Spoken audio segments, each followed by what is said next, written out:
Hi, I'm Carly. I'm Ruben. I'm Sandra. I'm Chris. Marissa. Right. And I'm Danielle.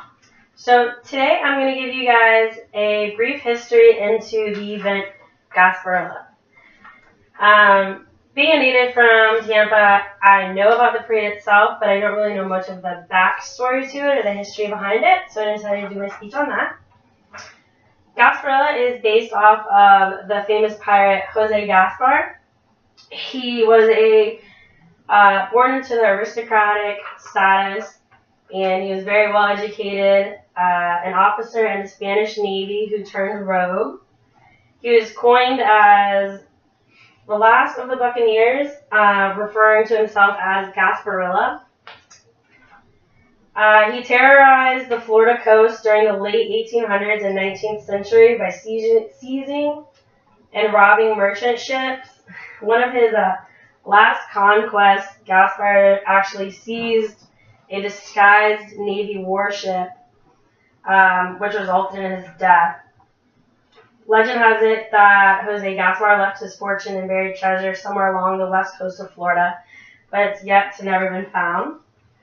And there's a statue of Jose Gaspar himself in the Regency Cove Mobile Home Park on Gandy Boulevard in West Shore. Gasparilla, the parade itself, was based off of this pirate. Francis Dodge, the senior editor of the Tampa Tribune, and George Hardy, who was a government official at the time, began working together to promote the Day of Achievement, creating the first Gasparilla crew known as the Mystic Crew of Gasparilla. YMKG was dedicated to enriching the vitality and imagination of Tampa and the surrounding community. They therefore adopted Jose Gaspar as their patron saint of the Rogue celebration and set everything in motion. They wanted to create a parade based off of Mardi Gras and Carnival. The first official Gasparilla parade was on May 4th, 1904, where the 40 members that made up the Mystic Crew rode in on horseback and captured the city with costumes they had rented from New Orleans, and created what we now know today as the Pirates' Invasion of the City, which set forth the Gasparilla festivities. In 1911, YMKG switched from horseback and began renting ships to capture the city like true pirates.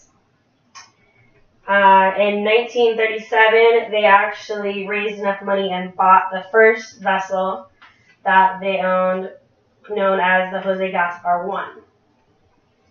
In honor of the parade's 50th anniversary, YMKG commissioned the building of the world's first fully rigged pirate ship, known as the Jose Gaspar II, which is an exact replica of the West Indian men used in the 18th century. The Jose Gaspar II is currently docked at the Tarpon Way Station for public viewing. Gasparilla today is a little different. It was originally celebrated on the second Monday in February until 1988, and then it was moved to Saturday so the community could be more involved with the festivity. This past Gasparilla on 2018 was the 103rd Gasparilla Pirate Festival.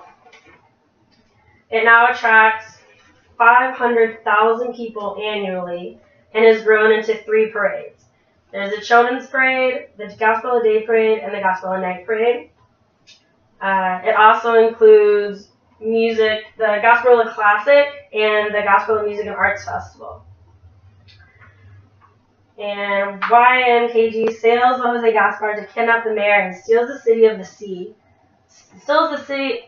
city, and sets off the festivities in January. So that is the history of Gasparilla. I found it to be really entertaining and interesting, that the festival itself was set around such rich culture and interesting facts. Yeah.